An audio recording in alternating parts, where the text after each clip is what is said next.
పదమిదీశా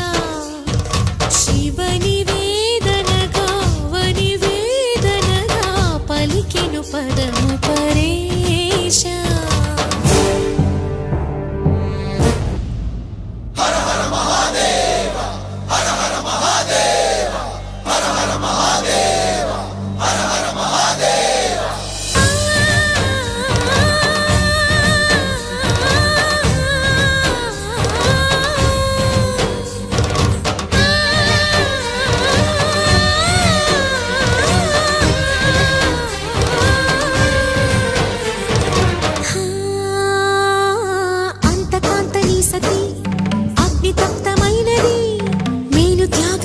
తాను నీలో లీనమైనది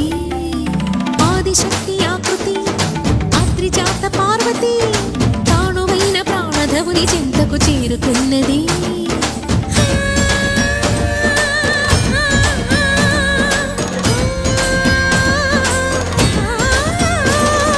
భవుని భువికి తరలించేలా ధరణి దివిని తలపించేలా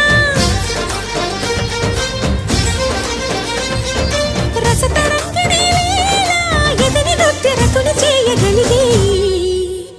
వేళ భరత వేదముగా నిరత నాట్యముగా కదిలిన పదమిదీశా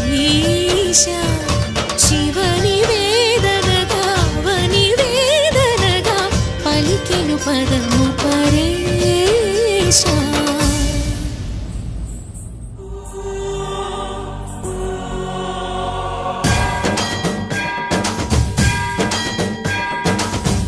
సావర గంగాచిత శిరమృగ మండిత కర పురహర అంతశుభంకర భవనా శంకర స్వరహర దక్షాధ్వరహర కాల విలోచన పాలిత జనగణ కాల కాల విశ్వేశ్వర